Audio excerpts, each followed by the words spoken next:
Hello. Welcome to the first ever Shooting the Shit Saturdays. I'm your host, Sinister Moon.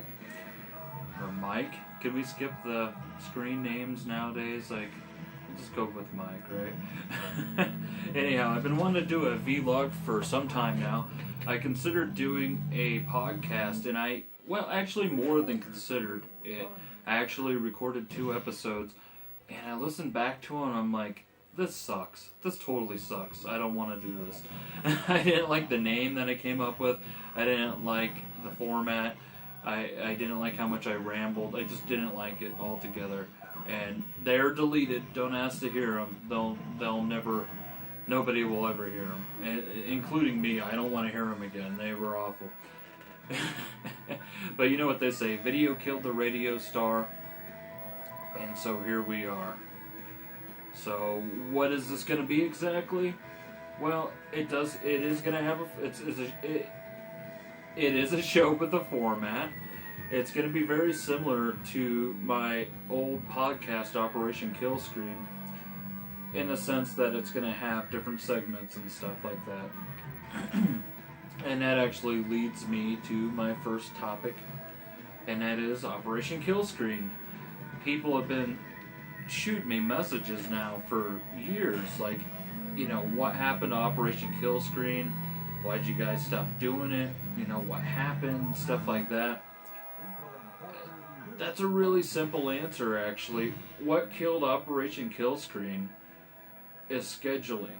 Scheduling and hardware issues is pretty much what killed Operation Kill Screen. So, Tim lives closer to the East Coast, I live closer to the West Coast, and Holly lives in Canada.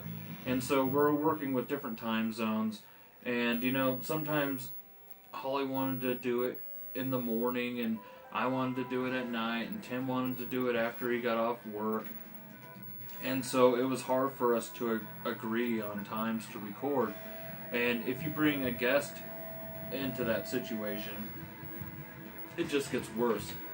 Most of the guests that we wanted to have on live in like Japan and Ireland and Scotland and England and just other places, other countries.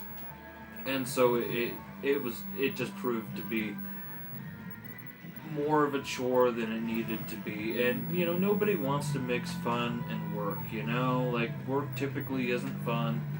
And so that was the biggest contributor. The second one being hardware issues, like my internet would crap out often. I had really slow internet, and I was going through wireless at the time, and it just it caused problems. And also Tim's recording software crapped out on us a time or two, and sometimes if he said, okay, hey, stop, let's stop right here, and he fixed the problem, and then we continued, it was fine. But I remember one time in particular, we recorded the whole fucking podcast, and it didn't record right, and so we had to redo it. And so we basically did 2 podcasts back to back, or basically we did the podcast and then had to redo it or whatever. And that sucked, because our show wasn't scripted, and so we all went off the format, and that was it. And so to have to redo it again was just kind of painful. But we did it because we had so many episodes under our belts already that it was easy enough, but it still kind of sucked. But yeah, I miss Operation Kill Screen. I wish we still did it, honestly. We did talk about doing a farewell episode, or 2 or 3. We talked about getting it up to 100 episodes and then doing the farewell thing, or calling it goods, or calling it quits, or whatever you want to say. But that never happened. And the more time that went by, the more I think we all kind of didn't care anymore. And yeah, and now it's where it's at, which leads me to the next question that I've actually received quite a few times. Have I listened to Tim's new podcast? Absolutely I have. I love it. I think it's on episode 7 now. It's been a couple months since that episode has come out, so get your shit together, Tim.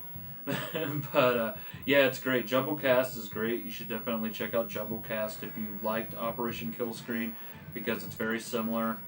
And I think Tim does a great job tackling all the subjects all on his own. And, you know, he's basically got it to the point that everything's easier now for him. And that's good, because he was the guy that did all of our recording and the editing of Operation Killscreen. And, you know, I mean, if things are easier for him now and whatnot, that's good, you know, whatever keeps him going, you know. And that's kind of why I'm doing these vlogs, because they're easy, you know. Like, you watch me have a seat, and you're going to watch me, when I'm done, get up and turn the camera off. There's no editing here. It just is what it is. Like right now, the music's kind of loud, and so I have to actually turn it down a little bit. And that's real. That's no edits, no bullshit. It's just, it is what it is. It's straight up. So yeah, Tim, keep it up, man. Like, you know damn well that if you ever get to the point that you want me to come on, I would love to. Like, I think that would be great. And, you know, when I was listening to Tim's podcast, I actually found myself talking to Tim, and then I had to, like, tell myself to shut the fuck up, because obviously I'm not being recorded, and it's no longer OKS, and so, but yeah, it was out of habit, you know. So yeah, I hope that answers your questions in regards to Operation Killscreen and Tim's new gig and everything. If you have any more, let me know, you know, and we can address those next episode. So, the next conversation or topic of conversation is going to be my game room. We're sitting in it right now. It's really close to being done. I live in a very small apartment with my girlfriend, so not a whole lot of room to work with, and so right now I'm trying to clear out a bunch of excess stuff so I can more easily access the stuff that I enjoy. And so once that is taken care of, I will definitely make a video showing the entire room, and I'll talk about some things that I have in my collection and stuff, and yeah, looking forward to it. I definitely think it's I love this room. I'm in this room fairly often. I don't spend nearly as much time in here as I'd like to. I have my main laptop and my big HD TVs in my living room, and so I do spend quite a bit of time out there as well, especially since you can't really fit more than one person in here. So asking my girlfriend to come in here and play games with me is a little bit out of the question, because there just isn't really any space. Like, I've had people come over and we literally just stood here playing games because, like, we couldn't find 2 chairs that would fit in here. But I do have another chair now, and this is the more comfortable chair, obviously, that I'm in. And so if somebody were to come over and play some games, I'd give them the comfortable chair and I would take the metal one. Not a big deal. But yeah, so look for a good game room video sometime in the future. I can't really say when. And I'd also like to do more game reviews once all my stuff is set up. I got pretty much all my systems set up that, you know, need to be set up. And then I got my video capturing software kind of sitting over here, but it's not hooked up yet, so still have to work with that. Okay, next topic is going to be a movie review. Today I'm going to review The Cult of Chucky, which is the newest installation, or newest installment of the Child's Play Chucky movies or whatever. So it's very different than a lot of the, pretty much, well, than any of the previous ones. And it's well done, and I like it. I think it's a good flick. It's not... okay, so my girlfriend and I watched all the Chucky movies. We kind of marathoned them in a span of 2 days, so we could really be up to par with it, you know. And if I had to give you my honest opinion of the Chucky movies, I would say they should have just cut it off on the first one. They should have just left it at that first one and just called it a day. You know, like anything after the first one, you can see how it jumps the shark more and more, and it just gets so far out there that it's just I think it's at the Bride of Chucky. Yeah, Bride of Chucky it's hard to get through now. When I first saw it, when it first came out, I thought, hey, that's pretty cool. Okay, they gave him a bride, you know, and she's interesting and stuff. But watching it nowadays, it was so hard to get through. It's a bad movie. And, you know, I love Tilly, you know, like Jennifer Tilly is like awesome. But, like, I mean, it was just hard to get through. And either way, Cult of Chucky isn't that bad. Like, they use a lot of modern kind of techniques and everything, and it's, I don't know, I'm not going to say I like it better than the original, but it is done well. Like, they obviously had a decent budget for the movie, but as far as I know, it didn't come out in the theaters. It didn't have like a theatrical release. I think it just went straight to video and Netflix, but either way, check it out if you want. I thought it was pretty good. It's kind of a mind fuck, and there's some, but there's also some pretty gory scenes, and there's some throwbacks to the older movies, and pretty much all the old actors come back. Like, make sure you watch until after the credits, because there's another cameo after the credits. But either way, that's all I'm going to say about Cult of Chucky. Check it out or don't. And then as far as the music review goes, I recently listened to Bootsy Collins' new album. It's actually called Worldwide Funk. That's what it's called. Instead of World Wide Web, you got Worldwide Funk. It's a catchy title. This one I didn't really care for all that much, though, which is sad, because I really love like P-Funk, psychedelic, and you know, like George Clinton and all those guys, you know, and Bootsy is like one of the godfathers of funk, you know, like he's been around forever, has plenty of albums under his belt and everything.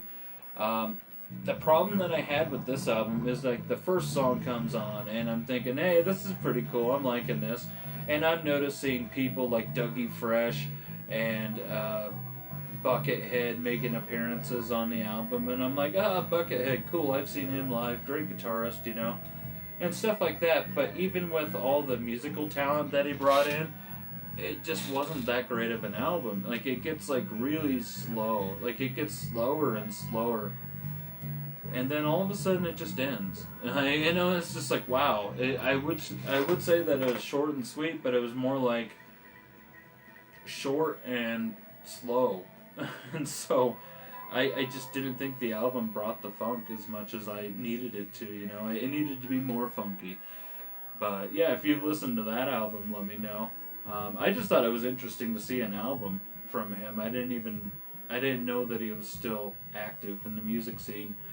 But it's an interesting listen. And you know, you never know, you might like it more than I did. If I had to rate the album like 1 out of 10 kind of rating, I'd probably give it like a 4. It just wasn't that good. But yeah, that's where I stand on that. And then, let's see, next topic will be pickups. Like, I will have a pickup segment. Right now, I don't really have much to show because my biggest pickups have been digital. I got the new South Park game, Fractured Butthole, which I love that title. So far, it's been hilarious.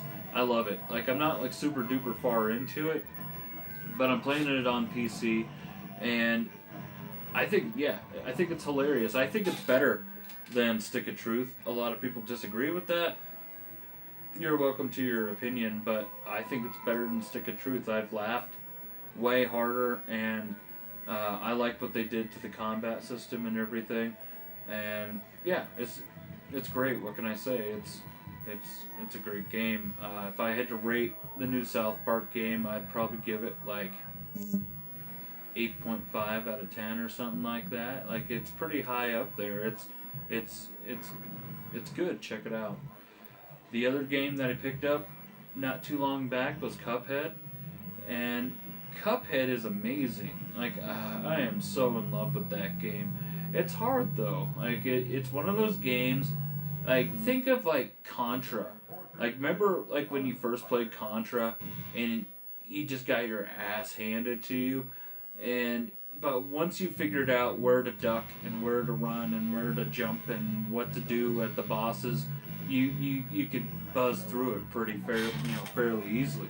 And that's how Cuphead is. Like, it kicks your ass and it kicks your ass, and you learn from your mistakes, and then eventually you have it all down.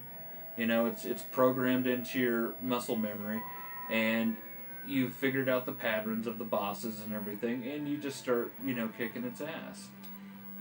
So, yeah, as of now, I'm at the 55 or something like that, 50-something% mark in the game. So I'm, roughly halfway through. And, I'm on the second world. I think I have, like, one more level to beat or something like that. Or maybe I beat that one.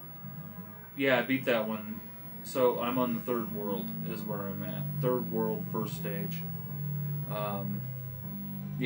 I think there's 4 worlds, and then there's 2 different endings and stuff. There's like a good ending and a bad ending and all that. But yeah, it's an amazing game. I would rate Cuphead. Cuphead is going to be up there higher on the list, honestly. I give Cuphead like a 9 out of 10 because it's just astonishing. Like, and it's not a super duper expensive game, which to me makes it even better because cheaper to get a game that good for that cheap is extraordinary. It's a really good value. Definitely pick it up if you haven't already. And then the next segment would be gaming news. I don't really have a whole lot of gaming news at this time. Mostly everybody's been up in arms with the SNES Mini and quote-unquote scalpers and all that, and I don't really have much input on that at this time. Like, I mean, if I were to talk about that, we'd be here for another hour at least. So I'm gonna skip over that. I have been noticing that the arcade scene, which I'm really into arcade games and everything, has been really crazy. Like, people just accusing other people of being frauds and let's see you prove that you can get that score and stuff like that. And oh man, the people that get up in arms about that stuff are just out there, man. Like, I can't deal with those people. Like, I'm sorry, but like, if you take away the competitive aspect of arcade games, what are they? Fun. They're arcade games. They're awesome, right?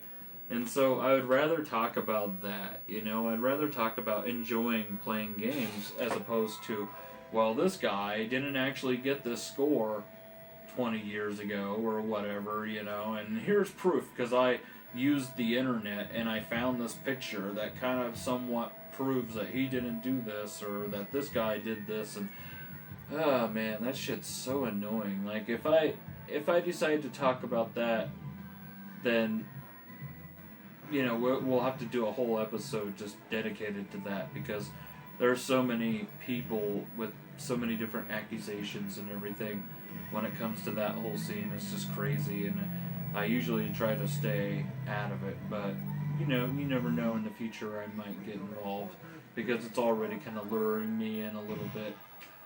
Either way, that's all I got for this episode. I hope that you have enjoyed what you have seen, and if you have any questions, definitely let me know, in the comment section, or if there's anything that you would like me to talk about, that's fine too. Anyhow, on Operation Kill Screen, I used to talk about what I'm currently drinking. I'm currently drinking Diet Mountain Dew, which is good. I like Diet Mountain Dew. I think it's great, actually. I got to the point where I stopped drinking soda, and I say soda. Some people say pop. I used to say pop, but now I say soda. And my girlfriend's like, "Don't call it soda. It's pop." And I'm like, "It's both. It's I'm going to call it soda pop just to piss you off, is what I told her. And we had a laugh or whatever. But we've both been trying not to drink soda anymore, even if it's diet, just because it's not really good for you, you know. And it sucks being fat, kids. Like, and as you get older, you know, being fat can be more problematic, and so been trying to fix that a little bit, you know. Like, I'm not saying I'm trying to lose 100 pounds or something, which, you know, I probably could lose 100 pounds and be okay. But yeah. One thing that we couldn't do on Operation Kill Screen, though, was smoke weed. I live in Colorado, and so it's legal here. It's, of course, still illegal on a federal level, but hey, if the feds come in, I'll laugh at them. Like, seriously, I'll just be like, really, you have nothing else to do with your time? But I'm going to use my steamroller today, and we're actually going to be smoking. This one's Purple Punch. Purple Punch, and it is it's a fairly low percentage. It's only 18.72. But it does have a little bit of CBD in it, which I like.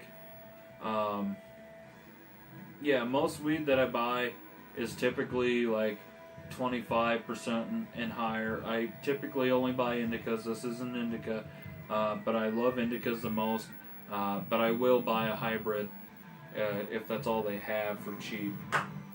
Especially since, like, when it comes to hybrids, most of them that are mostly indica and some sativa, it really doesn't matter. Like, if you puff on, like, if you take like 2 hits, then it's probably going to be a sativa for you. You smoke a whole bowl to your head, it's going to be more of an indica for you. But yeah, weed is a definite. I should probably bring in a weed segment too. Let me know if you guys want to see a weed segment, because I got all kinds of cool bongs and pipes and just crazy shit. And plus, you know, I can show you guys different weed that I get and stuff. But anyhow, I'm going to end this episode with taking a big old hit of this weed here.